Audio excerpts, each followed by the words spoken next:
François, s'il te plaît, peux-tu développer le programme d'enseignement A? Enseignement A, dans le plan général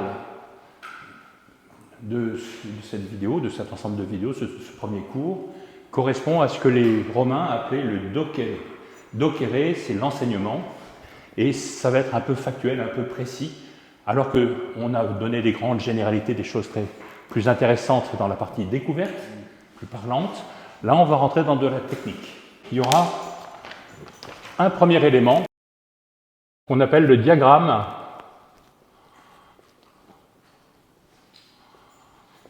cause-conséquence.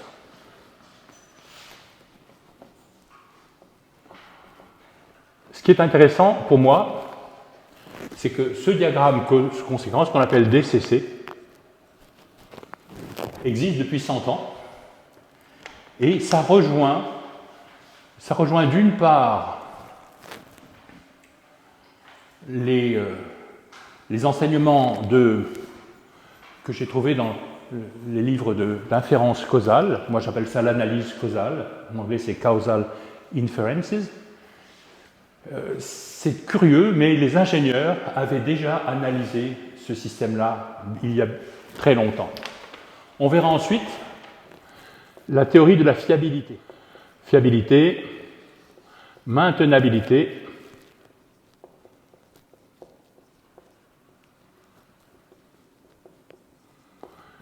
et disponibilité.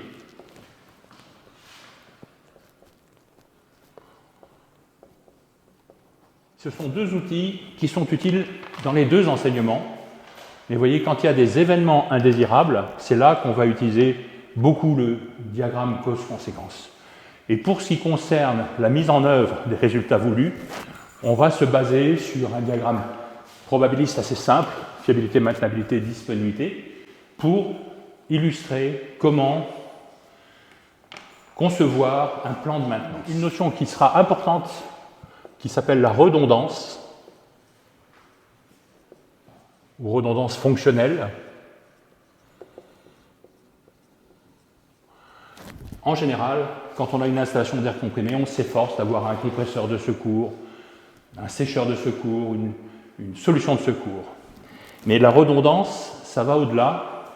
Dans ses campagnes de mesure, l'ingénieur mesure de la société Airprofil, Romain Gressier, apprécie toujours d'avoir, quand il mesure un débit qui sort de la centrale, s'il y a deux branches, gauche et droite, nord ou sud, eh bien il va mettre 2 débitmètres supplémentaires pour vérifier que la somme des 2 débits qui sortent est à peu près égale à la valeur mesurée sur le débit qui rentre dans ce nœud. Et on a une notion qui est très délicate et que j'avais beaucoup de mal à utiliser quand j'ai passé mon mémoire d'ingénieur, c'est la notion de hiérarchisation des buts. S'il te plaît, parle-nous un peu du diagramme cause-conséquence. Certainement. Le diagramme cause-conséquence tourne autour de ce qu'on appelle un événement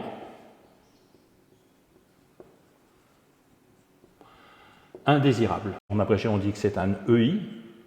C'est surtout quand on rédige des textes, on n'a pas envie de taper événement indésirable 50 fois. Il a des causes. Cause 1, cause 2, cause 3. On peut imaginer que ces causes soient liées entre elles par des opérateurs, comme l'opérateur et, un opérateur logique. Donc, l'événement indésirable peut être causé soit par la cause 1, soit par la conjonction et de la cause 2 et de la cause 3. Et ça va donner lieu à des conséquences. On va dire une conséquence 1. Il peut y avoir plus qu'une conséquence. Alors, ce mode de représentation est très utilisé pour décrire les événements indésirables. On pourrait prendre des exemples, mais on va essayer de prendre un exemple pour l'air comprimé et un exemple pour la vapeur. L'événement indésirable, on pourrait avoir pour la vapeur, on va mettre ça en rouge, la notion de primage. Le primage, c'est que de l'eau qui part de la chaudière, donc on expliquera ça dans le cours détaillé sur la vapeur, mais le primage, c'est quand de l'eau de chaudière part dans le réseau de vapeur. Normalement, dans le réseau de vapeur, il y a seulement de la vapeur et éventuellement un peu de condensation de la vapeur qui s'est condensée en se refroidissant sur les parois du réseau de distribution. Quelle est la cause du primage? Il y a deux causes. Il y a ce qu'on appelle le primage mécanique, c'est un pic de débit et chute de pression associée à ce pic de débit. Quand vous avez un client qui ouvre une vanne vapeur en grand sur un réseau de vapeur, ça fait un pic de débit, et si ce pic de débit est assez important, la pression va chuter dans tout le réseau de vapeur et dans la chaudière. Et à ce moment-là, vous allez avoir une forte ébullition de l'eau contenue dans la chaudière qui va faire monter le niveau, qui va dépasser le niveau haut de la chaudière et qui va partir dans le réseau de distribution avec des inconvénients notables. Ces inconvénients notables ici, c'est la conséquence du primage ici. Il y a une première conséquence, on peut avoir des coups de bélier.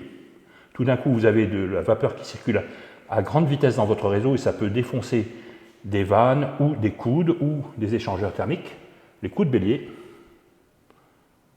Et l'autre point, c'est que vous pouvez avoir aussi une pollution de la vapeur par les produits de traitement d'eau qu'il y a dans votre chaudière vapeur, dans l'eau de chaudière. Souvent, vous avez des produits anti-tartre, des produits anti-oxygène et des produits anti-corrosion du retour de condensat. Et ces produits-là ne sont pas forcément de qualité alimentaire. Voilà. Alors, il y a une deuxième cause, c'est qu'on va présenter ça comme ça, c'est un mauvais traitement de l'eau de chaudière. En général, c'est des purges de déconcentration insuffisantes. Trop de concentration, c'est le cas le plus classique. Et la chaudière se met à mousser. Quand on prend des photos d'une chaudière qui a ce problème-là, le haut de la chaudière, c'est comme un verre de bière qu'on a un peu secoué. Voilà. Ce sont deux causes qui ont un effet, le primage.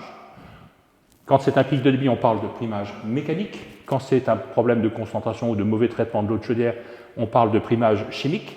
Et on a des conséquences qui sont un peu les mêmes dans les deux cas. Des coups de bélier. Des coups de bélier, il peut y en avoir dans tout le réseau, donc c'est au pluriel. Pollution de la vapeur. Vous avez des produits chimiques de traitement d'eau qui sont, par exemple, au contact des plats cuisinés que vous faites cuire avec de la vapeur. Voilà, ce sont des choses que vous ne souhaitez pas. Pour l'air comprimé, on va mettre ça en bleu. On peut avoir de la même manière un événement qui sera ici, séchage en panne. Le séchage en panne, vous avez comme conséquence de l'eau liquide dans l'air comprimé.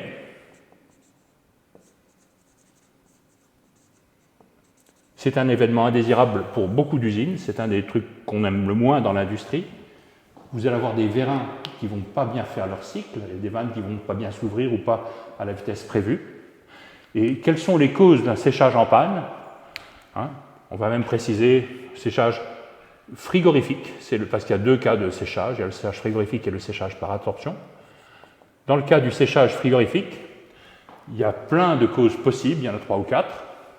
Vous pouvez avoir ici air comprimé trop chaud.